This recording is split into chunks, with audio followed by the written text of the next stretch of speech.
Hello everyone and welcome to Bhasi's IAS. Let's take up today's news analysis, that is 7th December 2019. Our first article is regarding Hyderabad murder case, that is 4 accused in Disha's murder kill near Hyderabad.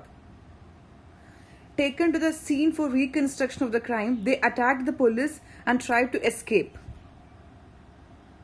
For the same instance, NHRC or National Human Rights Commission orders probe into the incident. First, let us understand why in news. This is in news because of the infamous Hyderabad rape and murder case of 27-year-old doctor Disha. These 4 arrested were shot dead by the police at Chittanpalli near 60 kilometers away from Hyderabad in the early hours of Friday. Incident comes exactly after a week these people were arrested. According to the police report, the shootout took place between 5:45 am and 6:15 am, that is early morning, near the Chittanpalli underpass in Rangareddy district, where the charred body of the veteran was found. The accused tried to flee when they were taken for the reconstruction of the crime scene. This was the explanation given by police. Okay, and Hyderabad Commissioner of Police V.C. Sajjanar is famous for this encounter, said that the 4 were brought to the crime scene. Arif and Chikkaneshwara Valu snatched 2 9mm pistols from the police team and started firing them. So Naveen and Shiva started pelting the police with the stones. That means the 4 accused who took to the situation for the reconstruction of the crime scene started movement against the police. 2 people have snatched gun from them, another 2 started pelting stones. So the police were forced. For the self-defense purpose, all the 4 suffered bullet wounds on the torso and died on the spot.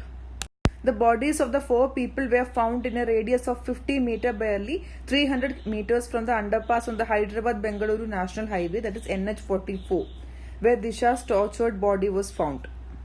At the same time, on this incident where police is telling it is an encounter, and some people argue that, saying that this is a fake encounter. That means purposefully police have killed them for whatever reasons. NHRC orders probe into this incident. So National Human Rights Commission on Friday ordered an investigation into the deaths in police acquisition of 4 men who had been arrested in the case of gang rape and murder of veterinary doctor in Telangana. So NHRC have the power to take suo motu cases. That means suo motu means, what is the meaning of suo motu? Suo motu means self. Okay. They don't need anybody else to give a complaint. The NHRC will take themselves responsibility and start investigating about the case. That is called suo motu. So, taking suo motu cognizance of media reports that the 4 accused were killed by the police early on Friday, NHRC said that the incident required investigation. NHRC even asked its Director General Investigation to send a team to the scene of the incident around 60 km from Hyderabad. Team would be headed by a senior superintendent of police and would submit the report at the earliest. Next, our article is a very interesting article in terms of a Maoist turning into a poll person. That is, in Jharkhand, ex-Maoist opts for the ballot. Tamar is among 20 assembly seats going to the polls in the second phase today. The person's name is Kundan Pahan. Kundan Pahan he's an ex-Maoist and opts for the ballot this year from Jharkhand. So voters in Jharkhand's Tamar Assembly constituency have some unusual candidates, including a former CPI Maoist zonal commander to choose from the Saturday's poll. Tamar's seat in Ranchi district is spread across forested tribal dominated region. It goes to the polls in the second phase of 5-phase assembly election for 20 seats. Among the 17 candidates in the fray in Tamar is Kundan Pahan, a former Maoist, is placed. So Mr. Pahan is accused of involvement in more than 100 offences and had surrendered before Jharkhand police in the year 2017. So we have a scheme like that. Maoists who feel guilty in whatever spectrum or domain they are in now, they can come to the police and they can surrender. So he is contesting the election as an independent from the jail.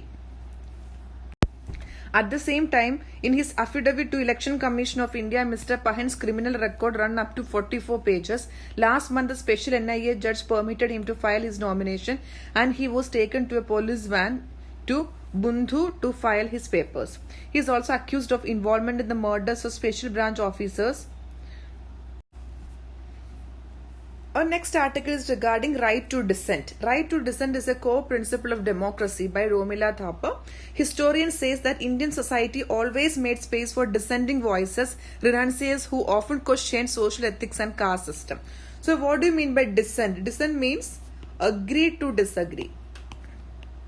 That means everybody have the right to disagree to somebody, or people have to agree that okay, I disagree for some things. The right to dissent is a core principle of democracy, and state must acknowledge the validity of this right. This was said by historian, very famous historian in India, that is Romila Thapa, on Friday.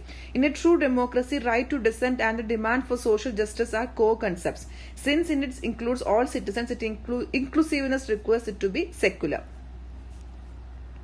She also pointed out that right to dissent remains important in modern society or times. It remains open to citizens immersed in the ideology of secular democratic nationalism to articulate this new relationship by reiterating the right to dissent.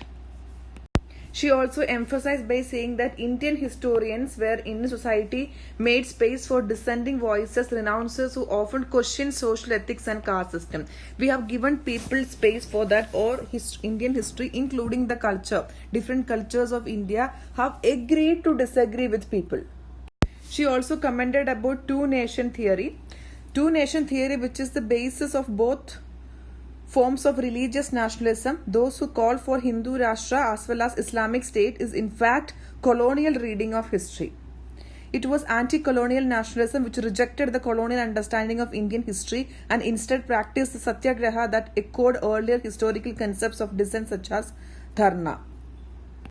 Our next article is regarding a scheme called Sakhi, one-stop center under Nirbhaya Fund. Okay, so gender-based violence, or GBV, gender-based violence including sexual violence against women, is a marker of how a society defines categories of gender and violence. How a society defines what is gender and what is violence, depending upon that we can define what is gender-based violence.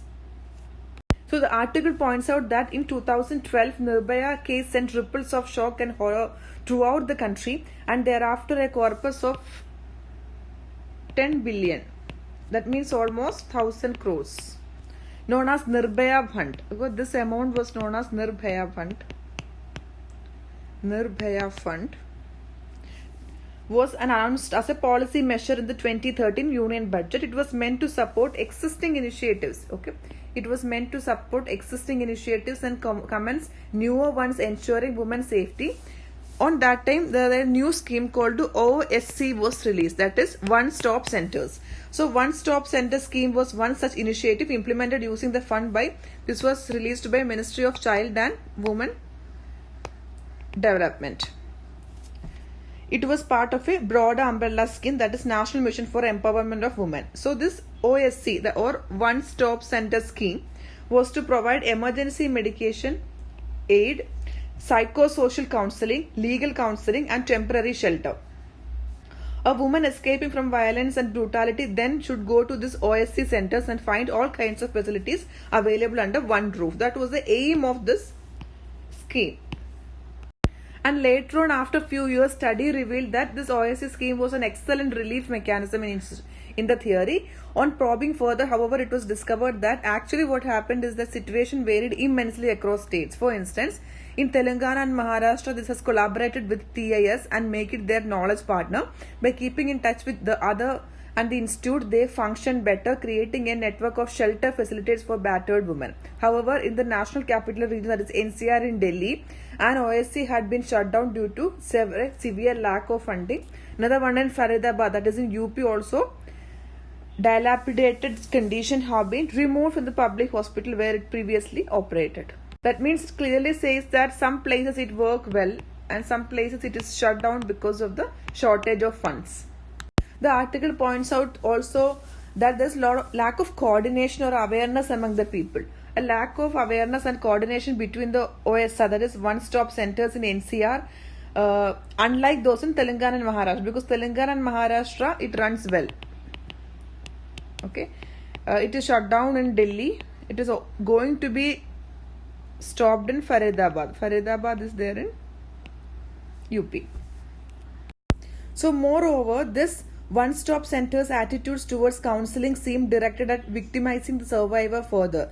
Staff's impulse was to question the woman first. Rapes were viewed through a highly biomedical approach, perceived more as bodily harm than emotional trauma.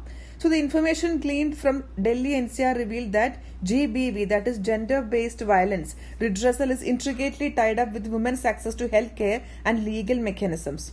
If on the one hand, Nirbhaya case was supposed to be a red flag, it prompted the launch of OSC across the country, good thing.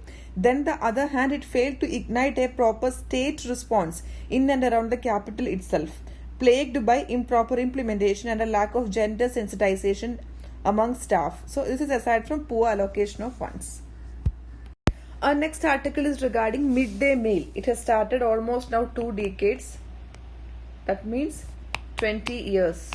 Midday meal is on in India. It is the most and the largest food supply meal across the world. Anywhere in the world, when we are comparing, it is the biggest one in the world. So meals that can educate the young. Despite its transformative potential, midday meal scheme is perceived as charity and not as a civic responsibility. Now let us understand why in news. This is in news because of the recent news that every child is supposed to receive 150 ml of milk as part of midday meal. However, a video revealed recently that in UP, 1 liter of milk was mixed in a bucket of water so that it would suffice for more than 80 children in the present in that school. Okay, this was done in rural UP. This was somewhat similar to the one reported from the UP a couple of months ago. So in the earlier incidents, a video showed plain chapati was served with salt. So why this concept or the discussion of midday meal is in news because of these informations. Making it part of curriculum. That is, ever since it was made compulsory under Supreme Court order, midday meal scheme was received considerable appreciation. It is the world's largest or biggest scheme of its kind, and hence we are expected to take its occasionally reported hiccups in our stride. Basically, whatever stories which is coming in the media or what we hear can be classified into 3 categories, that or 3 broad categories. First one is that there are cases of bad food leading to food poisoning. First thing. Second thing is that kind of reports were about cheating. That is, there is the third category. Cheating means this including or mixing 1 liter of milk with this entire bucket of water, etc. And the third one is regarding cases pertaining to caste bias and discrimination. That is, food is central to caste system. So it is not surprising that in many schools children are made to sit separately according to their caste status. Several parents ask their children to carry their own food, as the school cook belongs to a lower caste. Apparently, little effort has gone into making the midday meal as an aspect of the curriculum. So the author tries to say that we have to make midday meal as a part of the curriculum and not based upon any other conventions. The bottom line of all this discussion is that the scheme is perceived as charity and not a civic responsibility. With the growing shift of the better off parents to private schools, government schools are viewed as places of the poor. Therefore, midday meal is associated both in public perception and state policies with poverty. And this is also covered by norms that insist on the cheapest, that is, on menu, the money, cook's remuneration, infrastructure. They all show that value India places upon its children. Nor is the scheme conceived as a pedagogic resource. Otherwise, it would have been implemented at private schools as well. So, no one can argue that health and nutrition pose no problem in the private schools. And we can also find regional variation with this respect. Okay, regional variations are there. Northern states strictly depend upon central grant. Southern states augment it significantly different, because that is why horror stories from south are less frequent than those from the north. Nowhere in the country, however, can one see a comfortable absorption of the midday meal in the school's daily life in a curricular sense. Even in educationally advanced states like Kerala and Tamil Nadu, you don't hear stories of teachers asking children to keep a weekly record of what they eat, or using their record to assess the weekly intake of different nutritions, etc. So in some regions, we can see daily menu being painted on the school wall. Writing letters to authorities and documenting the gap between the menu painted on the wall and what is actually served might be a great activity. This topic is in news because of one more reason, that is UNICEF's executive director Henrietta Fore recently wrote an open letter to world's children. It marked 30 years since the promulgation of child rights by global consensus. Actually, the letter listed 8 reasons why writer is worried and 8 reasons why she is hopeful about the future of children. And finally, after reading this entire 16 points, that is 8 reasons why she worries and 8 reasons why she is feeling hopeful about the future, you feel that there is a lot of more things to worry about than to feel hopeful about. Let us start by acknowledging that poverty, inequality and discrimination still deny millions of children their rights. Food and education are among them. Then there are larger issues like impact of conflicts, climate change, new technologies and their impact on integrity of democratic procedures.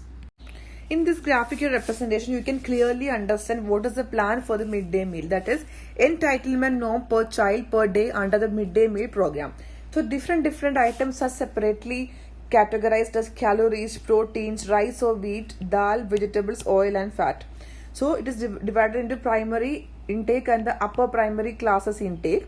So calories 450 to 700, protein 12 to 20, rice and wheat in gram 100 and 150 for the upper classes, dal 20 and 30, vegetables 50 and 75, oil and fat in gram 5 grams to 7.5.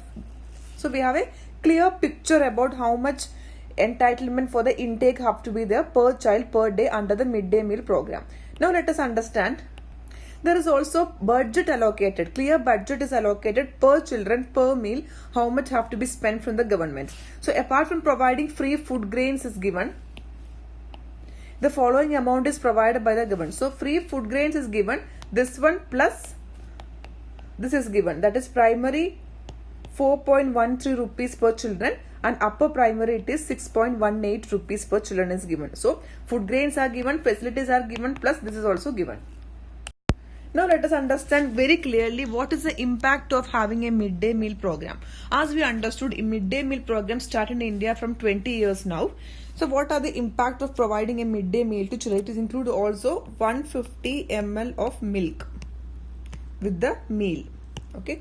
So first thing is that higher enrollment rate.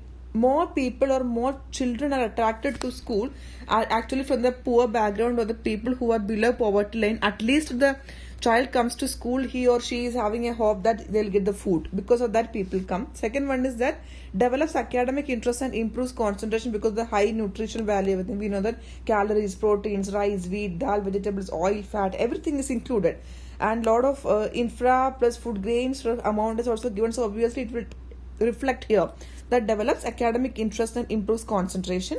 Next one is that it reduces dropout rate of schools. People leaving the school and going, that rate have drastically reduced after the introduction of midday meal programs in the Indian schools. Enhanced nutritional intake.